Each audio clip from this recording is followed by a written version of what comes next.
भारत में अक्षय तृतीया का दिन बहुत शुभ माना जाता है। इससे जुड़ी कई कहानियां हैं। एक कथा है, एक बार पांचों पांडव और उनकी पत्नी द्रौपदी अज्ञातवास में थे। उसी समय उन्हें ऋषि दुर्वासा ने संदेश भिजवाया कि वे पांडवों के यहाँ भोजन करने आ रहे हैं। जब तक संदेश मिला तब तक पांडवों ने भोजन कर लिया था। ऐसे में उनके पास ऋषि दुर्वासा को भोजन कराने के लिए अन्न का एक दाना भी नहीं था। ऋषि अपने क्रोध के लिए प्रसिद्ध थे। यदि उन्हें समय पर भोजन नहीं मिलता तो वे पांडवों को शाप दे देते। तब द्रौपदी ने भगवान श्री कृष्ण से इस समस्या के समाधान के लिए प्रार्थना की। श्री कृष्ण वहाँ आए। उन्होंने देखा कि भोजन के मुख्य पात्र में चावल का एक दाना है। उन्होंने उस चावल के दाने को उठाकर खा लिया और वो पात्र अक्षय पात्र में बदल गया। अक्षय पात्र अर्थात वो जिसका कभी क्षय नहीं होता। जब ऋषि दुर्वासा अपने शिष्यों के साथ भोजन के लिए आए, द्रौपदी ने उसी अक्षय पात्र से सभी को भोजन कराया। वे जैसे ही उस पात्र में से भोजन निकालती, उसमें उतना ही और भर जाता। वो पात्र कभी खाली नहीं हुआ।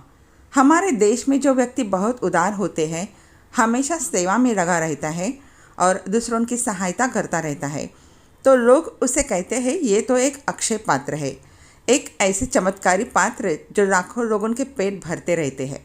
अक्षय तृतीया के बारे में एक और कहानी है, श्री कृष्ण और उनके एक निर्धन मित्र सुदामा की। एक दिन सुदामा की पत्नी ने उनसे कहा, हम इतनी गरीबी में जी रहे हैं और कृष्ण इतने धनी हैं। वे तो आपके बड़े अच्छे मित्र हैं, आप जाकर उनसे कुछ ले क्यों नहीं आते।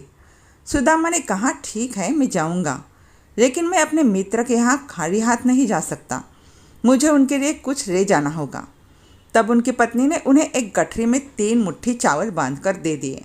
जब सुदामा कृष्ण के यहाँ पहुँचे तो कृष्ण बहुत प्रसन्न हुए और सुदामा के पैर धोकर उनका स्वागत किया।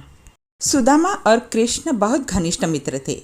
उन दोनों के बीच बहुत घनिष्ठ प्रेम था। वैसे तो सुदामा कृष्ण से सहायता मांगने आए थे, लेकिन कृष्ण के प्रेम से इतने विफल हो गए कि उनसे कुछ मांग ही नहीं पाए। सुदामा जब वहाँ से जाने लगे तब कृष्ण ने उनसे पूछा कि मैं जानता हूँ तुम मेरे लिए कुछ लाए हो, मुझे दो। सुदामा ने कृष्ण को वे चावल दे दिए। कृष्ण ने बहुत प्रेम से उन्हें स्वीकार किया और उन्हें खा लिया। तब भी सुदामा कृष्ण से कोई सहायता नहीं मांग पाए और घर लौट गए। जब वे अपने घर पहुँचे तो उन्होंने देखा कि उनका घर धन धान्य से भरा हुआ था। तो कुछ भी असंभव नहीं है।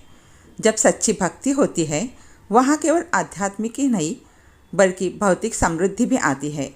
इसलिए लोग अक्षय तृतीया के दिन एक दूसरे को उपहार में सोना देते हैं।